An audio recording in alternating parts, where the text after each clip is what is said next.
Because once I see this block, I have to do this. But there's nothing you can do. How do I know what is safe on block or not? So basically, in any game, you have moves that hit a certain threshold so that they can be advantageous or disadvantageous in block. This is all based on frame data, right? So generally speaking, and this is oversimplifying, if you have a move based on the frame data that the advantage is 7 or less on block, in this game, you're considered to be unpunishable or safe. Now, I prefer not using the word safe because safe implies that you are able to do other things, right? Because if you're safe, that means you're able to safely act into something else. That's never true. You have things that are you have basically the types of advantage you can have in a game. You can have things that are advantageous or plus, disadvantageous or minus, and unpunishable, which depending on who you talk to, they'll throw the word safe out, but I wouldn't use that term. Now, when you have a move, like let's use Hanaka's 1P, right? This is her, not 1P, excuse me, her neutral punch, this thing, call it her jab. This move, the single hit of this move is -1 on block. There's no move in this game that is -1, so she's unpunishable. She cannot be punished if you do this. Now, is she safe? No, because since this is -1, your opponent can act 1 frame sooner, and I can act 1 frame late. Now, if I switch this to a different character, like we'll use Hanaka as an example, because she's -1 for that move on block. If you have a character that has a 9 frame punch or 9 frame move, in this case Hanaka does, the other Hanaka's jab, or the same move that I just did, her 5P, is going to come out 1 frame sooner at 8 frames. So if I have Hanaka react with a high punch on block, on block, her jab is going to come out 1 frame sooner. See, hence me getting counter hit. So no matter what,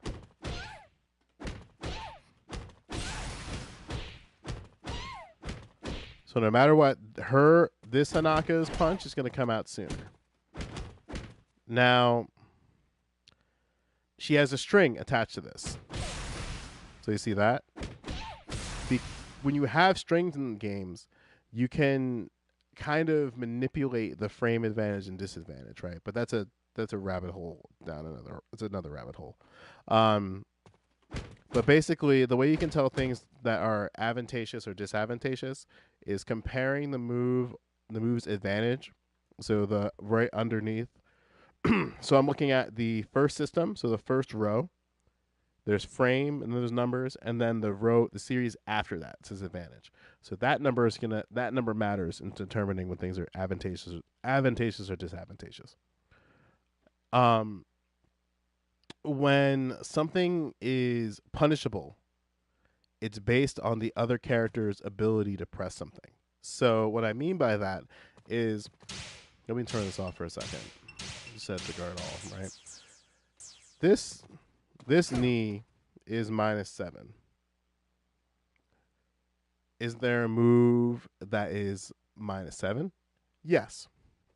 Neutral throw is 5 frames. So if I do this knee, Hanaka can throw me. But here's the catch. Neutral throws can be teched.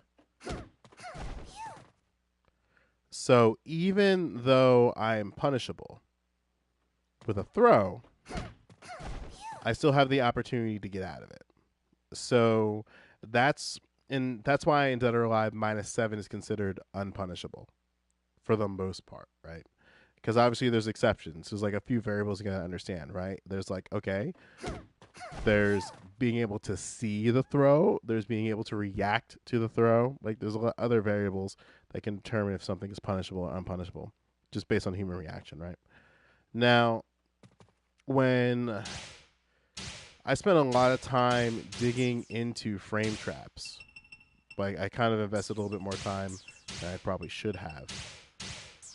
Basically, when you have advantage on a move, you can kind of consider that currency, right, Mufasa? So it's almost like a money exchange system, right? So the frame trap that I've been working on is this situation when you're plus 32 or greater on block, right? Or on hit, excuse me.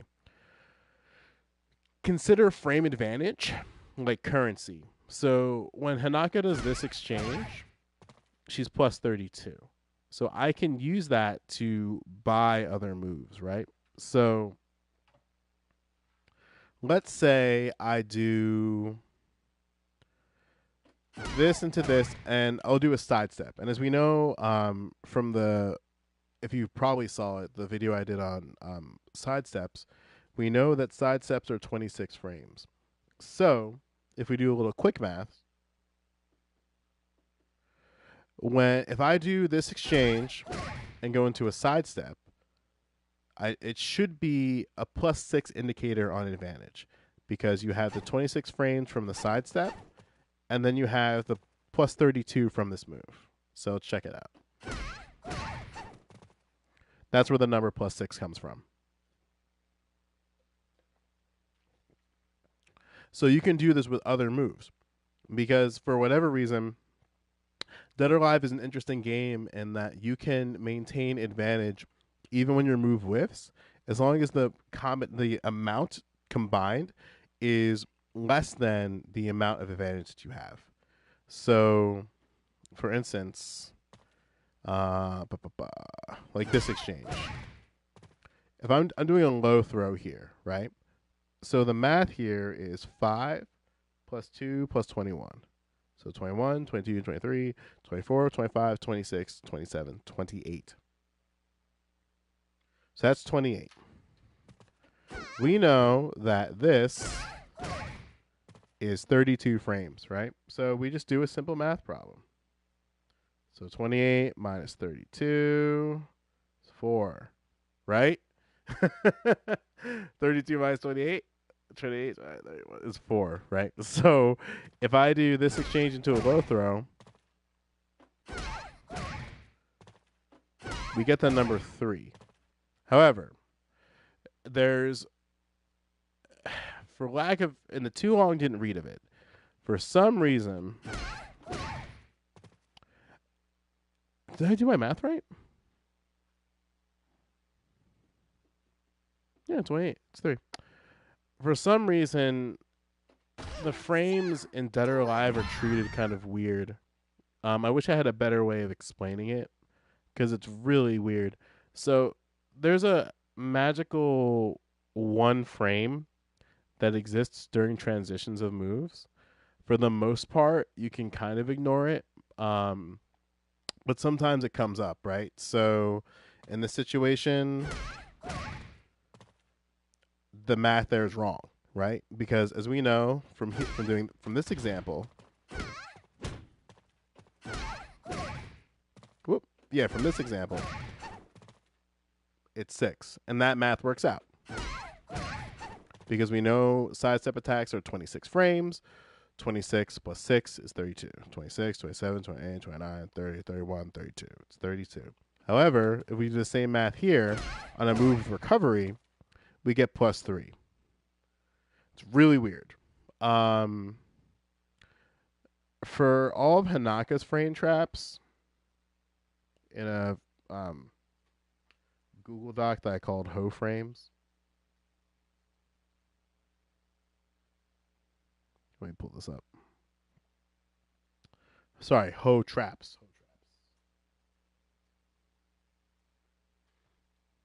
What the fuck?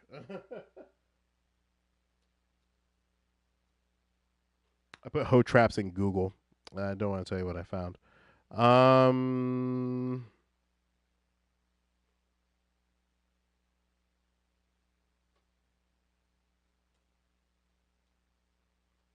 There we go. Hoe traps.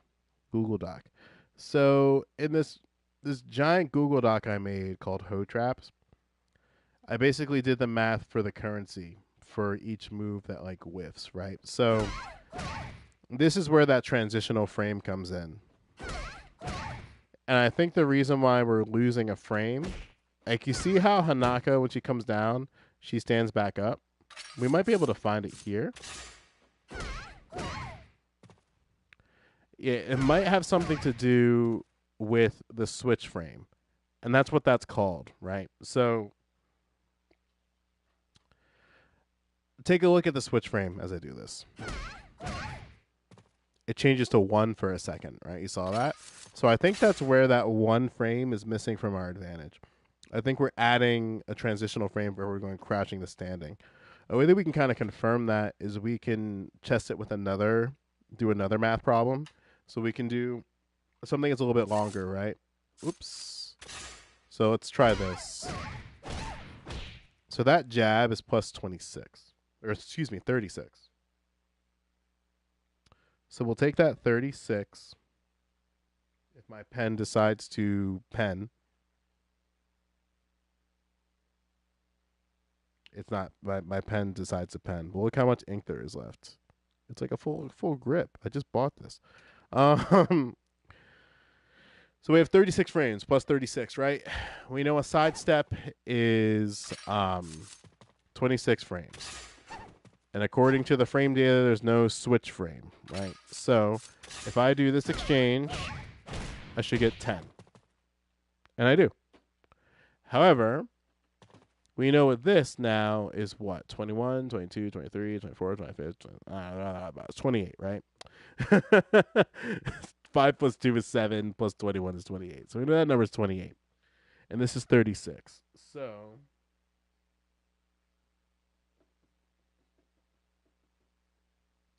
we should have a gap of 8, right? So if we do a low throw here, I'm not going to do it here. So we do this low throw here. All that math together gives us 28 difference from 36 to 28. But because of this switch frame that exists from going from crouching to standing, or standing to crouching, the number then should be plus 7. So let's find out. Bada boop, plus 7. So that's where we're losing a frame in these like little whiff traps or advantage traps. Because if there wasn't a transitional frame, we would have plus 8 because the difference between 28 to 36 is 8. But because of the switch frame, which is found over here, hence switch frame, that's where we're losing that number. So with that in mind, you can have two different types of how do I word this? Two different types of ways of using the currency, right? So we're buying this move with the frame advantage. So we're buying this low throw. It's 28 frames with a switch frame. So really, we have to consider that it's 27 frames, right? Because we have that transitional frame, so we got to kind of ignore that. Or no, sorry, the reverse of that, right? We have to add up. We have to add one more number to that difference. So it's really more like 28. But there's situations where we can ignore that, right? Because it only matters if we're going from a crouching to standing state. It's the only place that exists. So we can do different types of traps based on that understanding of like buying and selling moves. So like take this, right? This is 39 frames. It's her fireball kick. I never really use it.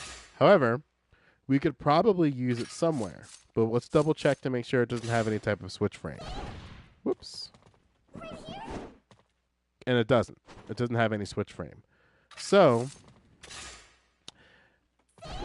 this move costs 39. That exchange that we just did here is 7. So that's not going to work really well, right? Whiffing this throw. However, we could maybe just do fireball H plus K. It's 36, right? So we have 36 imaginary frame dollars that we can spend. But we could use those 36 frame dollars to buy this move. It's 39, so it's over the limit, right? So, but there's 3 frames. So where are those free 3 frames are going to go? Like, who's paying for those frames? Who's getting that extra money? In a sense, this Hanaka player is, or like the other opponent. So her move is going to now come out. It's not necessarily coming out 3 frames faster, but she can act now because I'm spending this move. I'm overspending, and now Hanaka can act. So this is kind of where frame data gets a little wonky because if the Hanaka player does nothing with that imaginary currency that we're giving to her, she'll be able to block that move. However, let's see what happens if we set her to punch as a reaction. She gets counter hit. So what is going on there? Her move is colliding with one of the active frames of this move, this H plus K. One of the frames is colliding. How do we figure out which frame? We can go to the fight screen and switch it to the other side. So let's see. And what happens is, and this is what I like about the frame data in this game, the fight screen info, it stops at the frame when something collides. So we can figure out exactly when she's getting hit. So let's give that a try. She's getting hit on the 4th frame. Oops. So even though I overspent, there's a gap that's being created. In this case, it's like a 3-frame gap. But it's not enough for Hanaka to act. Now, with that in mind, we can sort of apply that to other moves, right? If we overspend, then Hanaka will have an opportunity to punish us. So, for instance, this knee is +8. Whoops. Let's switch this around.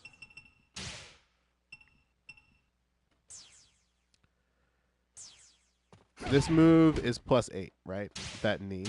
So if I overspend with this move, Hanaka will be able to hit me because I'll be in 31 frames of spinning around. And that looks like this. You see? And I got hit on the 18th frame.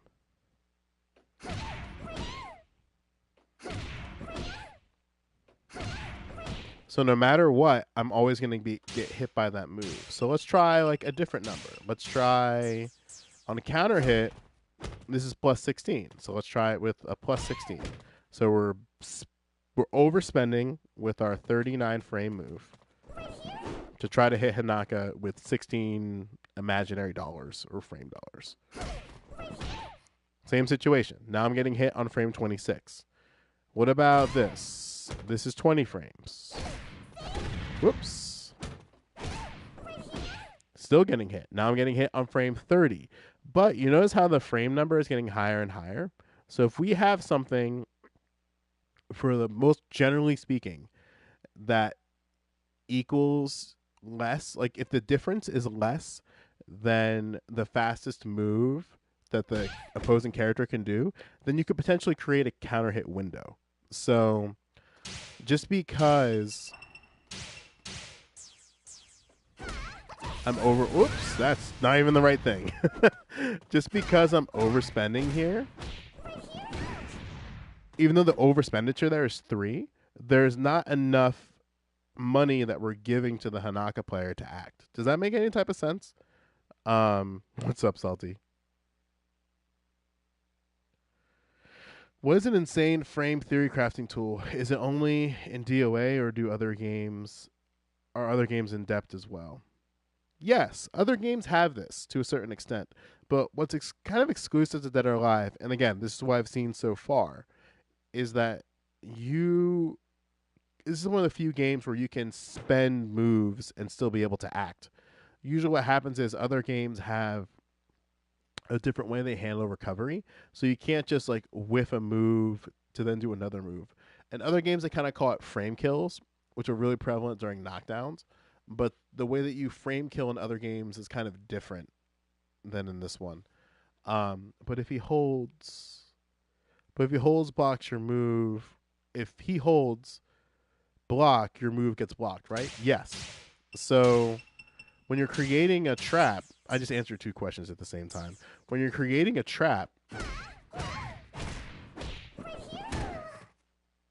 it's because the gap is less than 9, which is Hanaka's fastest move. Well, excuse me. It's not her fastest move. It's her fastest way to deal with that situation because strikes lose to throws. Because Hanaka's doesn't have a move that's 3 frames. If she blocks, she'll block this. Now, another kind of misconception, or I guess like a not misconception, but like a whataboutism. What about holds? Like, what can my opponent hold that spin kick if they see it? Absolutely. But understand that when you holds happen instantly when you enter critical stun. So your numbers are going to change if your opponent holds. So check this out. I'm now plus 22 just by doing a knee because she whiffed a hold in front of me. So she's trying to interrupt my exchange by buying a hold of her own or buying a move of her own. But because I don't do anything to enter the hold state or get it held, I now have 22 frames to buy another move. And again, this is all going to be based on the stun gauge too, because the stun gauge is going to control how much we buy. Is there frame data for pressing block? Does it spend frames too? Yes and no. When you block in any game, the block happens right away. So even though Hanaka's putting her arms up like this, the game isn't interpreting that as any type of frame expenditure. Some games have that, where like blocks have a specific number of startup frames. I can't think of a game off the top of my head that did that. It might be Virtual Fighter that did that, but don't quote me. But there's multiple situations where, not multiple, in other games, could be interpreted as a block. But that's generally speaking very unpopular because then you could like frame kill with blocks and stuff like that, and that's no fun. However, in this game, it's not. So even though there's an animation for blocking and there's frames involved, the block is right away. Like once you press the block button, you're entering a blocking state. And again, there's no frames that are happening that show the block. But holds cost frames. Like holds, you're spending money. And in this case, you're spending 30, right? 18 plus 12. You're spending 30 frame dollars to hold at any point. So you can keep, but again, you can only enter a hold state or spend the money on a hold when you're entering critical stun or critical stun situation. So one of the setups that what's his name? Hajin Shinobi showed me is the idea of, I guess, compound spending. So basically doing a series of 2 moves to a compound spend. So basically what I mean by a compound spend is that I'm using the plus frames to buy 2 moves instead of 1. However, I'll still have enough left over to still do something else. So that example is this, which is doing a standing punch or 5P into a low throw.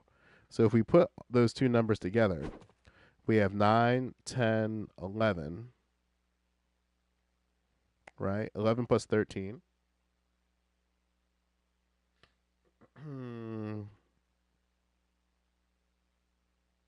Which is 24. Sorry, 11 plus 13 is 24. And then I'm spending it again with a low throw. which in this case, as we saw so far, is 28 frames. So a big question is, why would you want to do that?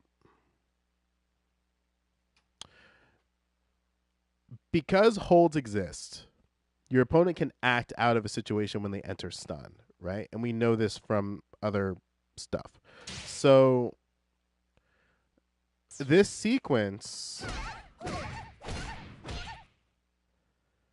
Oops, let me turn that off.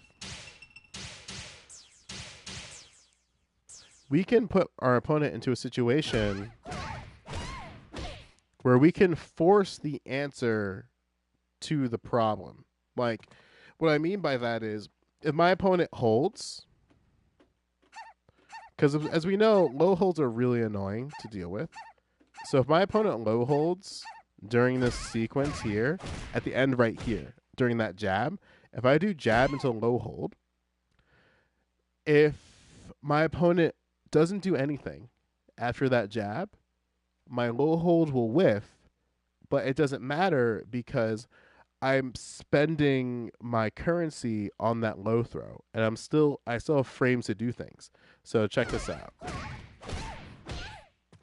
So I spent my money, my frame money, on the low throw, and I still have 7 frames to do something. However, this is where when moves are faster and slower come in. So my move now is going to come out 7 frames faster whenever I press, and Hanaka's move is going to come out 7 frames slower.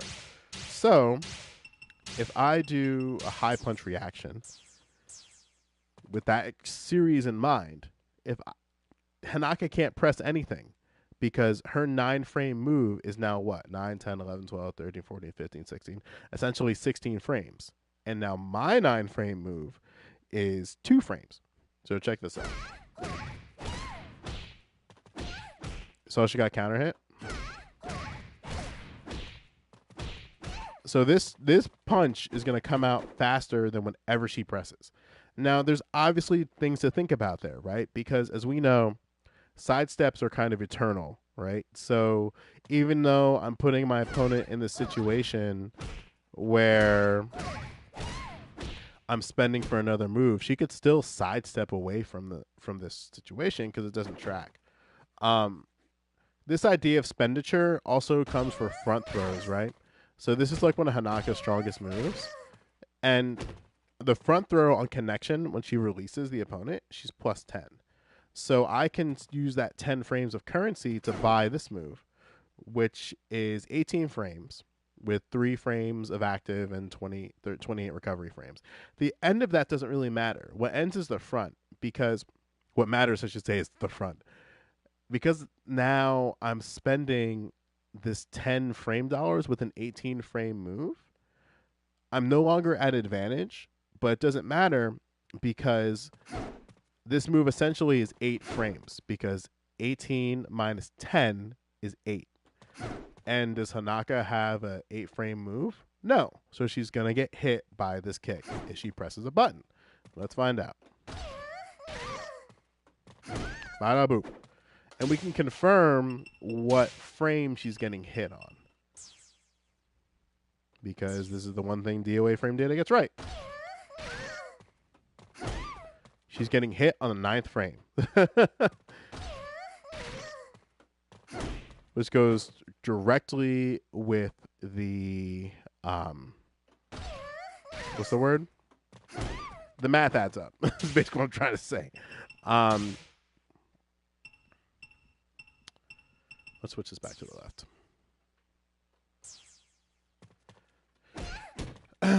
When you're there's also ways that you can create traps that you don't care if they get hit or block, if they block it or not. Science, Mitch.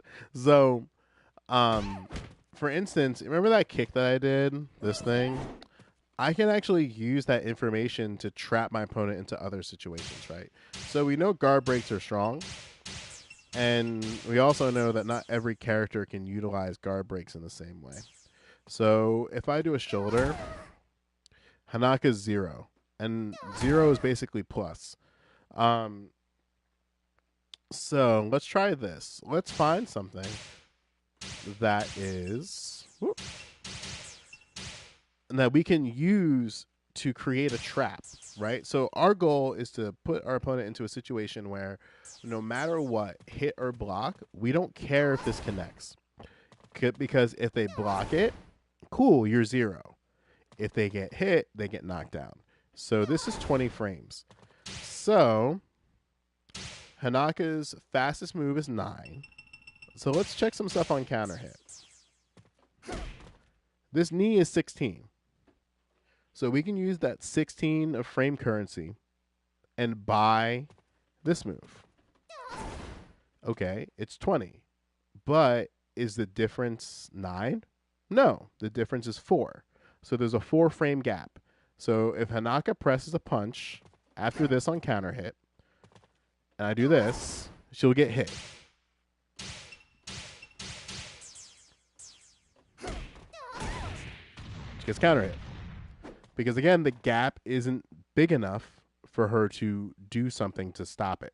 Because it's already coming. So we can use this for extended series. So like that exchange there is 20. So like this into an elbow, she's plus 20. So let's use those 20 frames to buy a 20 frame move. So there's a 0 frame gap. She gets counter hit. And then what frame is she getting hit on?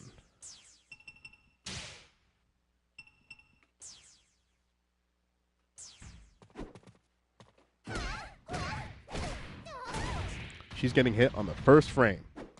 So that's a tight trap. Whoops, sorry. What about here for that knee, right? That knee that we did earlier? He gets hit on the 5th frame. And again, that's where that switch frame comes in. That's why this number isn't like 0. Like, excuse me. That's why this number isn't 0. That's why this number isn't 4. That's where that switch frame is coming in. And again, for the most part, you can kind of ignore the switch frame. But that's also why you ever wonder why like people complain when a move is like -7 and it's like, okay, why can't I front throw it? That's because there's that switch frame or the transitional frame. So just because something is -7, you want something that's -8 because then you don't have to worry about that switch frame. Does that I hope that made sense.